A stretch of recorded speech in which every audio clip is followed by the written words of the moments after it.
남편이 치매에 걸렸다고 생각했어요.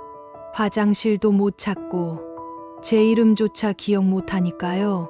근데요, 어느 날 그 사람이 신문을 보며 맥주를 마시고 있었어요. 너무나도 멀쩡하게요. 그날 알았어요. 이 모든 게 연기였다는 걸요. 안녕하세요, 여러분.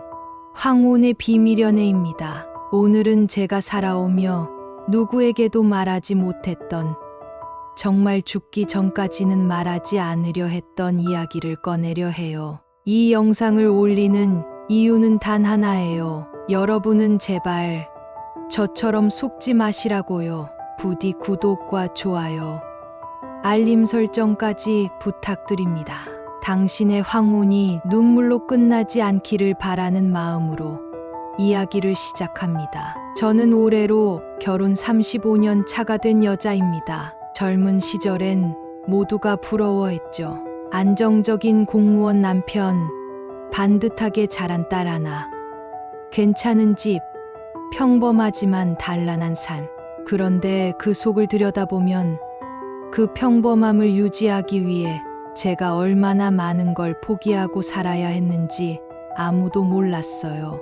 매일 새벽같이 눈을 떠서 밥 짓고 세탁기 돌리고 남편의 와이셔츠에 다림질까지 끝내놓고 출근해야 했고요. 퇴근 후에도 바로 장을 봐서 집에 와 반찬 몇 가지 해놓고 가족 식사 챙기고 나서야 하루가 끝났습니다. 그래도 저는 그게 가족이니까 당연한 거라고 생각했어요. 사랑이니까, 책임이니까. 남편은 62세에 조기 은퇴를 했고 은퇴 후엔 집에 있는 시간이 많아졌어요. 그러자 모든 일상이 변했습니다. 하루 종일 TV 앞에 앉아 채널만 돌리는 남편, 자꾸 짜증을 내고 사소한 일에도 신경질을 부리는 모습에 속이 상하면서도 그래, 은퇴하면 다 그렇다더라. 시간이 지나면 괜찮아지겠지라고 스스로를 위로했죠. 그 이상한 조짐은 아주 작고 사소한 데서 시작됐어요. 하루는 남편이 TV 리모컨을 찾지 못하겠다며 집안을 온통 헤집었어요. 소파 밑에 있던 리모컨을 찾아주자 남편은 아무 말 없이 그걸 받아들고 TV를 틀었죠. 그때는 깜빡했나 보다 하고 넘겼는데 그 다음 날은 신발을 거꾸로 신으려 하더라고요.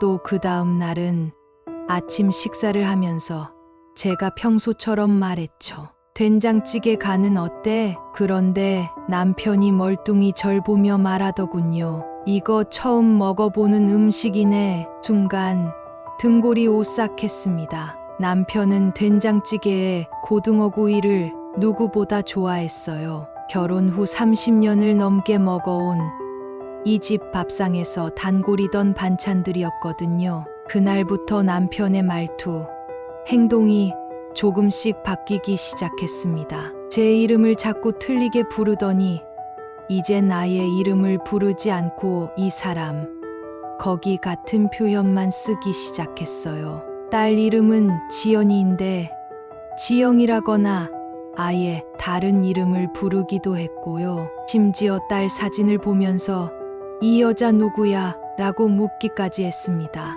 어느 날은 거실에 있다가 화장실을 찾지 못해 소리를 지르며 헤맸고 거울 앞에 서서는 자기 얼굴을 바라보며 이 사람 누구야? 라고 중얼거렸어요. 밤이 되면 더욱 심각했죠. 잠꼬대가 잦아지고 누군가와 싸우는 듯 소리를 지르며 뒤척였고 심지어 침대 옆 바닥에 실례를 하기도 했습니다. 저는 말없이 이불을 빨고 새벽에 청소를 하며 혼자 울었어요. 이 사람이 정말 아픈 걸까?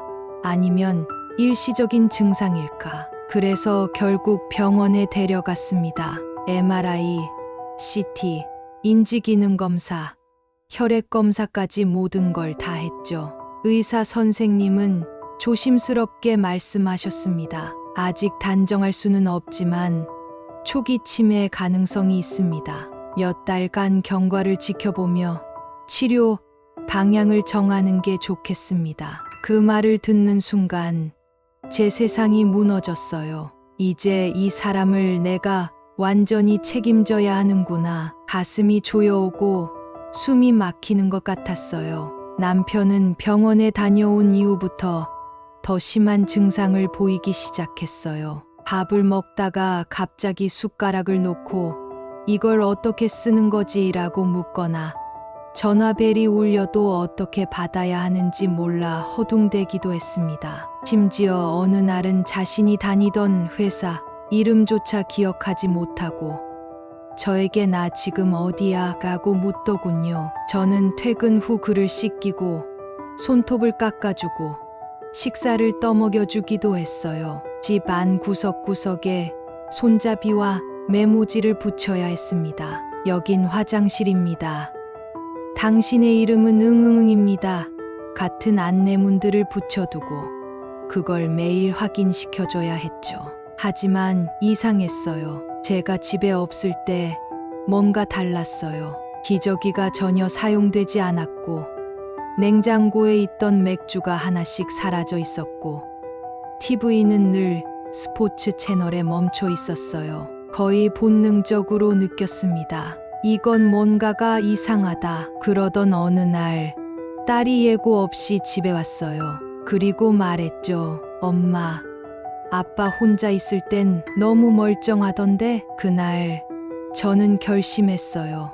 모든 걸 확인해야겠다고요. 그래서 결국 몰래카메라를 설치했어요. 작은 렌즈를 거실, 부엌, 안방에 숨겼습니다. 그리고 다음 날 외출하는 척하고 근처 커피숍에 앉아 실시간으로 영상을 봤어요. 그런데요, 남편은 전혀 다른 사람이었어요. 신문을 꼼꼼히 읽고 핸드폰으로 주식 차트를 빠르게 넘겼고 캔맥주를 따서 이야, 이 맛이야라며 웃고 있었어요. 심지어 팔굽혀펴기까지 하고 전화를 걸어서는 또박또박 말하더군요. 오늘 집 비었어. 와인도 사와.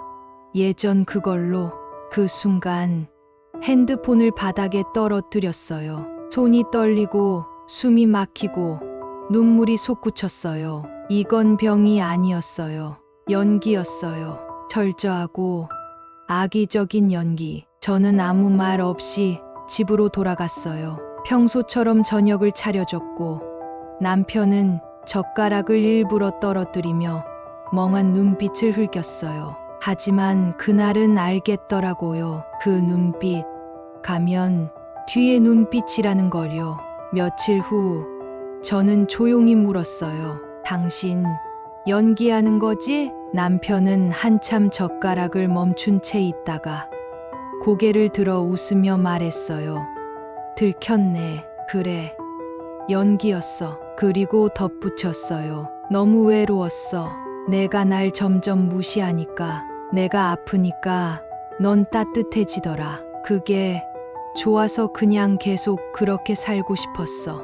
남편은 자신이 사랑받지 못하고 있다는 허전함, 무시당하고 있다는 피해의식, 그리고 자기 연민에 빠져 스스로를 치매 환자로 만들었어요. 내가 병이 있으면 너라도 나를 보겠지. 그건 사랑이 아니라 집착이었습니다. 그 순간 식탁 위 반찬 그릇을 던졌어요. 그게 말이 돼. 내가 널 얼마나 돌봤는데. 그게 연기였다고? 남편은 고개를 떨궜지만 그 표정엔 후회가 없었어요. 오히려 해방감, 들켰다는 안도. 그날 밤 딸에게 모든 영상을 보여줬어요. 딸은 무릎 꿇고 엉엉 울었어요. 엄마, 나 아빠가 날 못 알아봤을 때 진짜 죽고 싶었어. 그게 다 연기였다고? 지금 저는 이혼 소송 중입니다. 남편은 매일 울면서 전화해요. 정말 미안해. 나도 외로웠어. 왜 그랬는지 모르겠어. 하지만 전 이제 절대 믿지 않아요. 이건 병이 아니었어요. 사랑도 실수도 아닌 잔혹한 조작극이었어요. 그리고 저는 깨달았어요. 가장 가까운 사람이 가장 쉽게 나를 배신할 수 있다는 걸요. 지금 이 영상을 보고 계신 분들, 제발 방심하지 마세요. 가족이라고, 사랑이라고 무조건 믿으면 안 돼요. 당신의 인생은 누군가의 연극 무대가 되어서는 안 됩니다. 저는 이제 제 인생을 살아보려 합니다. 조연이 아닌 제 인생의 주연으로요. 이 이야기가 누군가에겐 경고가 되고 위로가 되길 바랍니다. 혹시 주변에 이상하다고 느껴지는 일이 있으신가요? 한 번쯤 그 믿음을 다시 점검해 보세요. 황혼의 비밀연애. 오늘도 당신의 이야기를 듣습니다. 구독과 좋아요, 알림 설정 잊지 마시고요. 다음 이야기에서 뵙겠습니다. 감사합니다.